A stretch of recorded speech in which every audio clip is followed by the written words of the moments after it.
안녕하세요.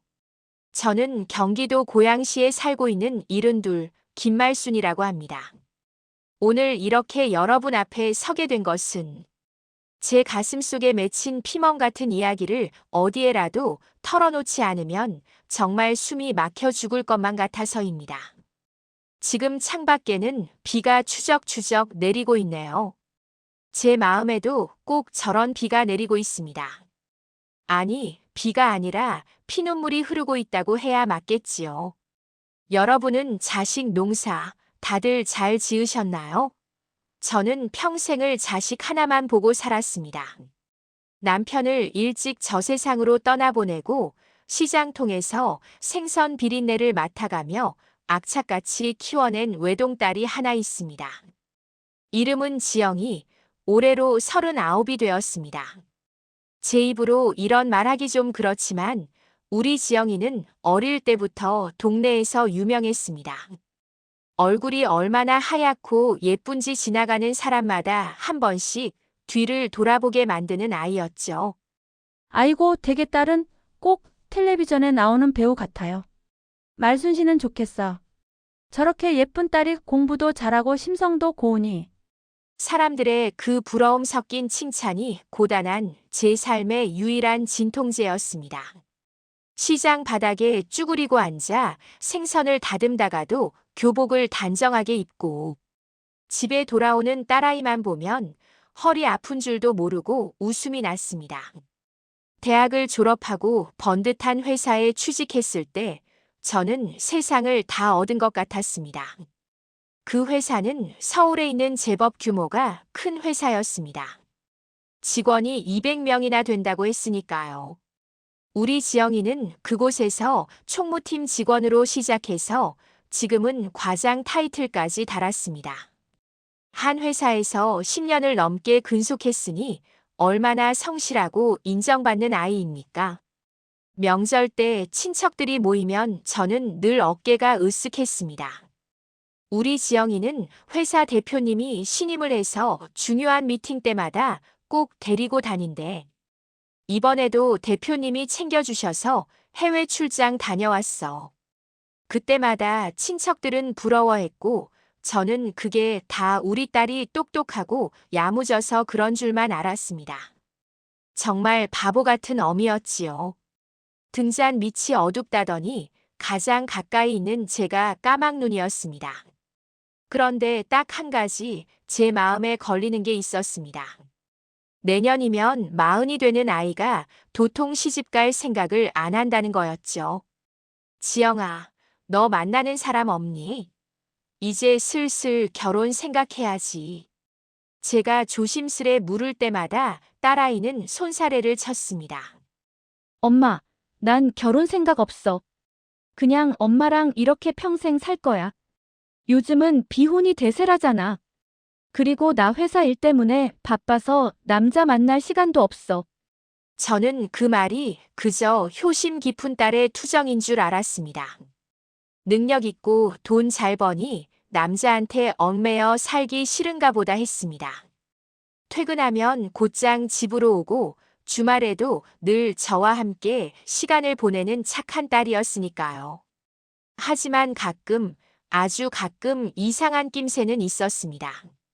야근이라며 밤늦게 들어오는 날이면 딸아이 몸에서 낯선, 아주 비싸 보이는 향수 냄새가 났습니다.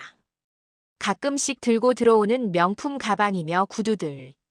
이거 다 대표님이 고생한다고 보너스로 주신 거야. 우리 회사 복지가 좀 좋아.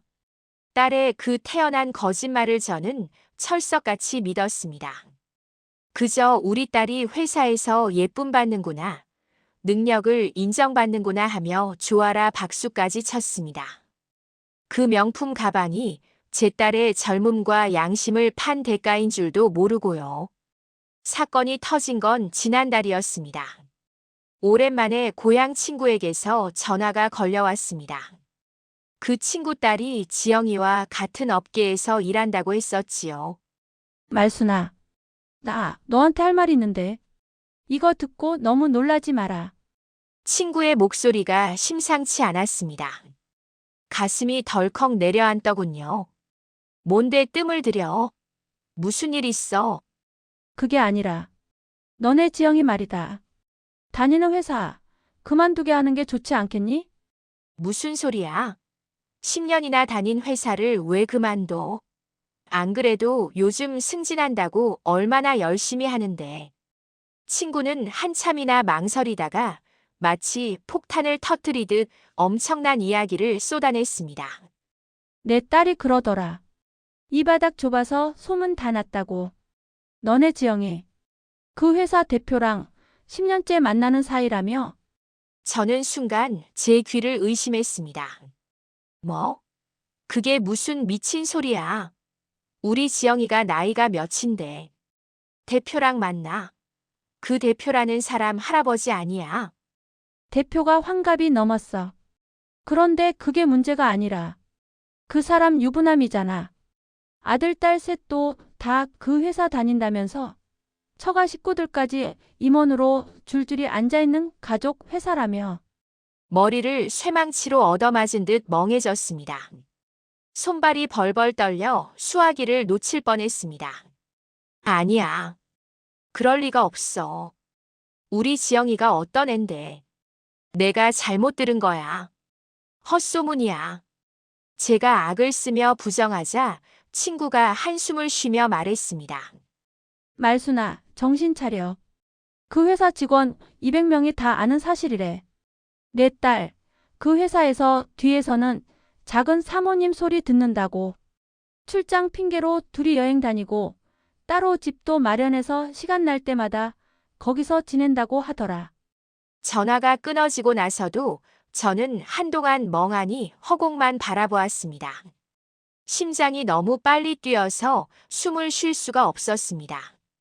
우리 딸이 첩이라고? 그 고고하고 예쁜 내 딸이 다 늙은 유부남의 노리개 노릇을 하고 있었다고 믿을 수가 없었습니다. 아니, 믿고 싶지 않았습니다. 하지만 지난 10년의 세월이 주마등처럼 스쳐 지나갔습니다. 유난히 잦았던 출장. 주말이나 밤늦게라도 전화가 오면 회사에 급한 일이라며 나가던 딸아이. 그리고 제 분수에는 맞지 않게 화려했던 명품들. 모든 퍼즐 조각이 맞춰지는 순간 저는 바닥에 주저앉아 통곡했습니다. 배신감이 뼛속까지 사무쳤습니다. 어떻게 이럴 수가 있습니까? 어떻게 제 딸이 저를, 아니, 자기 자신의 인생을 이렇게 시궁창에 처박을 수가 있습니까? 직원이 200명이나 되는 회사에서, 그것도 제 자식들이 시퍼렇게 눈을 뜨고 있는 곳에서 10년이나 뻔뻔하게 그 짓을 해왔다니요. 그날 저녁 딸아이가 퇴근하고 들어왔습니다. 아무것도 모르는 얼굴로 엄마, 나왔어. 배고프다, 밥 줘. 하며 웃는데 그 웃는 얼굴이 처음으로 악마처럼 보였습니다. 저는 떨리는 손으로 딸의 가방을 낚아채 거실 바닥에 내동댕이 쳤습니다. 엄마, 왜 이래? 미쳤어? 놀란 토끼 눈을 하고 소리치는 딸을 보며 저는 평생 처음으로 딸의 뺨을 후려갈겼습니다. 내년이 미쳤지 내가 미쳤냐? 너 그 회사에서 무슨 짓 하고 다니는 거야? 말해. 그 늙은 여우 같은 사장놈이랑 무슨 사이냐고. 제 비명 같은 고함에 딸아이의 얼굴이 순식간에 창백해졌습니다. 하지만 당황한 것도 잠시 딸의 눈빛이 차갑게 가라앉더군요. 그때 저는 직감했습니다. 아, 소문이 사실이구나. 내 딸은 이미 돌아올 수 없는 강을 건넜구나. 제 손이 딸의 뺨에 닿는 순간 찰싹하는 소리보다 제 심장이 먼저 바닥으로 떨어졌습니다. 제 평생에 제 딸의 몸에 손을 댄 것은 그날이 처음이었습니다. 딸아이는 맞은 뺨을 감싸쥐고 저를 원망스럽게 쳐다보는 것이 아니라 그 자리에 쿵 하고 무릎을 꿇었습니다. 그리고는 아이처럼 목을 놓아 울기 시작했습니다. 엄마, 엄마, 미안해. 흐흑. 엄마, 내가 잘못했어. 딸의 그 무너지는 모습에 저는 차마 더 이상 화를 낼 수가 없었습니다. 같이 주저앉아 통곡이라도 하고 싶었지만 정신을 붙들어야 했습니다. 저는 떨리는 손으로 딸아이의 어깨를 붙잡고 마지막 남은 힘을 쥐어짰습니다. 지영아, 사실이니? 그 말이 다 사실이야? 내가 정말 그 유부남이랑 제발 아니라고 말해줘. 엄마가 오해한 거라고, 헛소문이라고. 응? 딸아이는 고개를 들지 못했습니다. 그저 바닥에 엎드려 제 다리를 붙잡고 미안해. 미안해, 엄마. 그 말만 짐승처럼 되풀이했습니다. 그것은 긍정이었습니다. 제 마지막 희망이 제가 되어 사라지는 순간이었습니다. 저는 딸을 일으켜 소파에 앉혔습니다. 그리고 물을 한 잔 떠다 주었습니다. 손이 어찌나 떨리는지 물이 반이나 넘쳤습니다. 언제부터? 아니, 어떻게 이렇게 된 거야? 엄마한테 말해봐. 너 그런 애 아니잖아. 딸은 한참을 울며 뜸을 들이다가 간신히 입을 열었습니다. 10년 전 갓 입사해서 모든 것이 낯설고 힘들었을 때 그 대표라는 사람이 유독 자기를 챙겨줬다고 합니다. 회식 자리에서 술 못 마시는 거 알고 일부러 자기 옆에 앉아 술잔을 다 막아주고 야근할 때면 샌드위치 사다 주면서 우리 지영 씨 일 잘해서 참 예뻐 칭찬해주고 남편 없이 자란 딸에게 그놈은 아버지처럼 키다리 아저씨처럼 다가왔다고 했습니다. 처음에는 그저 존경하는 상사, 고마운 사장님이었는데 어느 순간부터 그 경계가 무너졌다고요. 엄마. 나도 이러면 안 되는 거 알았어. 그 사람 사모님도 자식들도 다 아는데. 나 같은 거. 만나면 안 되는 거 아는데. 근데 그 사람이 나 없으면 못 살겠다고 했어. 자기는 와이프랑 쇼윈도 부부라고. 나만 사랑한다고. 저는 가슴을 쳤습니다. 이 바보 같은 년아. 세상 모든 유부남들이 첩질할 때 하는 소리가 그거야. 그 말을 믿었어. 내가 29일 때. 그놈은 50이 넘었어. 그 나이 차이가. 그게 사랑으로 보이더냐. 나도 알아, 엄마. 나도 내가 쓰레기인 거 알아. 그래서 그만두려고 했어. 근데 그 사람이 나한테 너무 잘해줬어. 엄마 아팠을 때 병원 특실 잡아준 것도. 사실은 대표님이 다 알아봐준 거야. 엄마 좋아하는 안마의자며 핸드백이며. 내가 보너스 받아서 샀다고 한 거. 사실은 그 사람이 엄마 갖다 드리라고 챙겨준 거야. 저는 망치로 머리를 맞은 것 같았습니다. 제가 사위처럼 칭찬했던 자상한 대표님의 그 모든 배려가 실은 제 딸의 젊음을 사기 위한 대가였다는 걸 이제야 알게 된 겁니다. 그놈은 제 딸만 산 게 아니라 저까지 산 겁니다. 저는 그것도 모르고 딸 덕 본다고 좋아했던 천치 같은 어미였습니다. 지영아, 지금이라도 늦지 않았어. 엄마가 다 이해할게. 엄마가 다 잊을게. 그 회사 당장 그만두자. 그리고 그놈이 사준 거. 그 더러운 돈으로 산 거 여기 이 가방이고 뭐고 엄마가 다 갖다 버릴게. 그리고 우리 둘이 멀리 떠나자. 엄마가 다시 생선 장사라도 할게. 응? 저는 딸을 붙잡고 애원했습니다. 제발 내 딸이 얘라고 대답해 주길 바랐습니다. 딸은 고개를 저었습니다. 엄마. 나도 그러고 싶어. 근데 나 무서워. 나 이제 40이야. 이 회사 그만두면 나 어디 가서 다시 시작해. 나 10년 동안 여기서 청춘 다 바쳤어. 무엇보다. 엄마. 나 그 사람한테 빚이 많아. 다 갚으려면 나 평생 일해도 못 갚아. 결국 돈이었습니다. 시작은 정이었을지 몰라도 끝은 돈이었습니다. 그 늙은 여우가 10년 동안 제 딸을 돈으로 꽁꽁 올가매서 도망갈 수 없는 새장 속에 가둬버린 겁니다. 그날 이후 우리 집은 지옥이 되었습니다. 딸은 죄인처럼 제 눈치를 보며 방에서 나오지도 않았습니다. 며칠을 끙끙 앓더니 결국 회사에 병가를 냈습니다.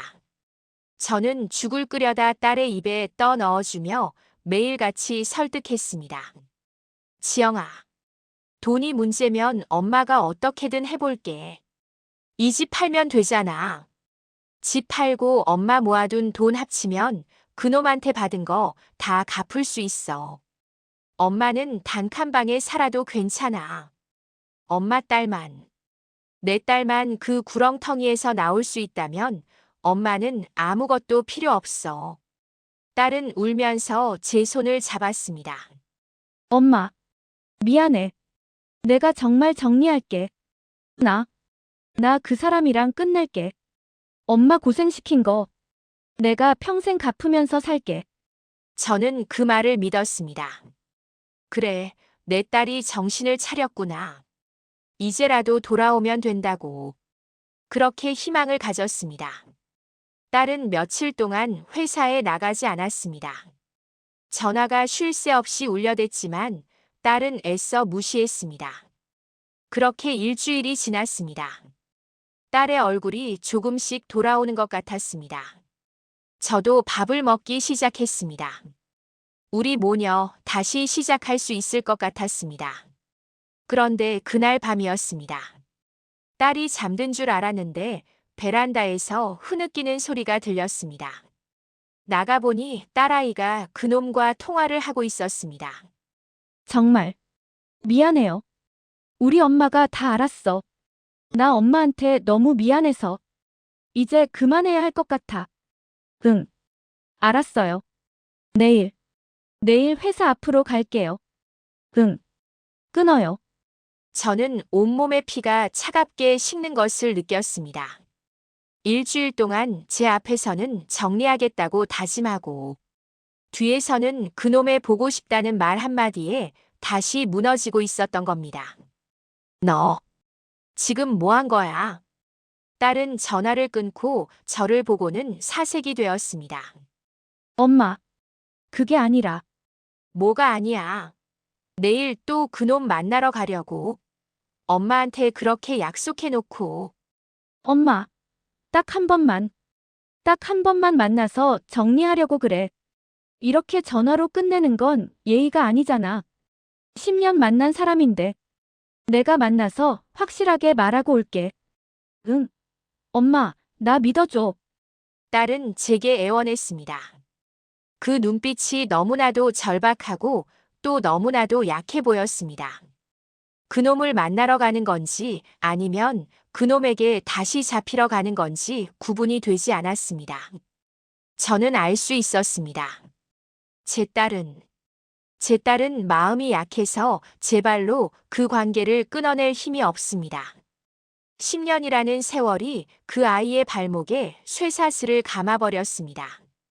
다음 날 딸은 마지막 정리를 하겠다며 다시 화장을 하고 집을 나섰습니다. 저는 그 뒷모습을 보며 이대로 딸을 또 잃을지도 모른다는 끔찍한 공포에 휩싸였습니다.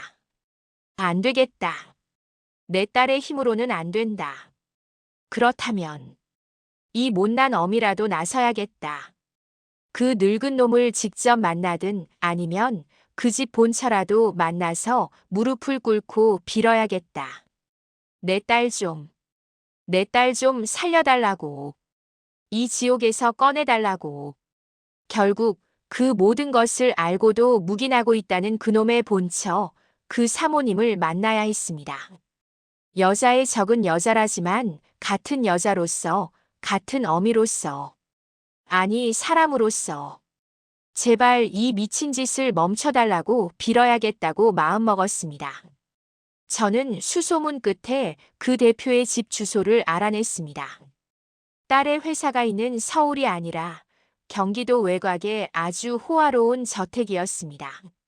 높은 담장과 굳게 닫힌 철문 앞에서 저는 한없이 초라해졌습니다. 김지영이 엄마라고 말할 용기가 나지 않아 몇 시간이고 그 집 앞을 서성였습니다. 그때였습니다. 검은색 승용차 한 대가 철문 안으로 들어서고 잠시 후 한 여자가 집안일을 돕는 아주머니와 함께 장을 본 듯한 봉투를 들고 내렸습니다. 생각했던 것보다 화려한 인상은 아니었고 비싸 보이는 옷을 입고도 어딘지 모르게 그늘이 져 있는 얼굴이었습니다. 그 사람이 바로 그놈의 아내였습니다. 저는 염치불고하고 달려가 그 여자의 앞을 막아섰습니다. 사모님, 맞으시죠? 여자는 깜짝 놀라 저를 경계했습니다. 누구세요? 저는 김지영이, 총무과 김지영 과장의 어미입니다. 그 말을 하는 순간 제 딸의 이름이 너무나 부끄러워 목소리가 기어들어갔습니다. 그 여자의 얼굴이 싸늘하게 굳어지는 것을 보았습니다. 저는 그 자리에 그대로 무릎을 꿇었습니다. 사모님, 제가 죽을 죄를 지었습니다. 제가 딸년을 잘못 키워서 사모님 가슴에 대못을 박았습니다. 정말 죄송합니다. 시멘트 바닥에 머리를 찌우며 용서를 빌었습니다. 딸년 간수 못한 죄인이 무슨 할 말이 있겠습니까? 제발, 제 딸이 아직 철이 없어서 세상 무서운 줄 모르고 사모님께 그런 몹쓸 짓을 했습니다. 제발, 남편분 좀, 제 딸 좀 만나지 못하게. 제발 이 어미의 마지막 부탁입니다. 저는 울면서 그 여자의 다리를 붙잡으려 했습니다. 그런데 그 여자는 저를 뿌리치거나 화를 내는 대신 깊은 한숨을 내쉬었습니다. 어머님, 일단 일어나세요. 바닥이 찹니다. 그녀의 목소리는 분노가 아니라 모든 것을 포기한 사람의 공허한 목소리였습니다. 어머님이 저한테 이러실 게 아닙니다. 네, 그게 무슨... 그 사람 못 말립니다. 아니, 말릴 힘이 없습니다. 그녀는 저를 일으켜 세우더니 담벼락 옆에 작은 의자로 저를 이끌었습니다. 그리고는 덤덤하게 자신의 이야기를 시작했습니다. 대학도 못 나왔어요. 시골에서 어렵게 살다가 공장에서 일할 때 그 사람을 만났어요. 그때는 그냥 작은 공장 사장이었죠. 저 좋다고 평생 호강시켜 주겠다고 해서 결혼했습니다. 저만 호강한 게 아니에요. 우리 식구들, 공부 못해서 빌빌대던 제 남동생들 다 자기 회사에 취직시켜줬어요. 시골에 계신 우리 부모님, 평생 농사만 짓던 분들 편하게 아파트 얻어주고 병원비까지 다 대주고 있어요. 그 여자의 눈에 눈물이 고이기 시작했습니다. 제 친정 식구들, 10명이 넘는 식구들이 다 제 남편만 바라보고 살아요. 제가 이혼이라도 하자고 하면 그날로 우리 식구들은 다 길바닥에 나앉아요. 김지영 씨요? 다 알아요. 10년 전부터 그 눈빛, 내 남편 보는 눈빛이 정상이 아닌 거 다 알았어요. 아시면서 왜? 알면 뭘 어떡하는데요? 어머님, 제가 그 머리채라도 잡고 싸우면 그 사람이 그래? 그럼 너랑 내 식구들 다 나가. 하면 저는 갈 곳이 없어요. 저는 그냥 그 사람이 주는 돈 받아 먹고 이 큰 집에서 죽은 듯이 사는 게 제가 할 일이에요. 그 여자는 저보다 더 절망적인 얼굴로 저를 쳐다보며 말했습니다. 그러니까 저한테 매달리지 마세요. 저는 어머님 따님을 그 사람에게서 떼어낼 힘이 없습니다. 차라리 어머님 따님이 제발 그만두겠다고 마음먹어 주길 제가 거꾸로 빌고 싶은 심정입니다. 저도 지옥 같으니까요. 저는 그 자리에 얼어붙고 말았습니다. 저는 제 딸을 구할 마지막 동아줄이라고 생각하고 찾아왔는데 그 동아줄은커녕 저와 똑같이 아니, 저보다 더 깊은 수렁에 빠져 허우적대는 또 한 사람을 만난 겁니다.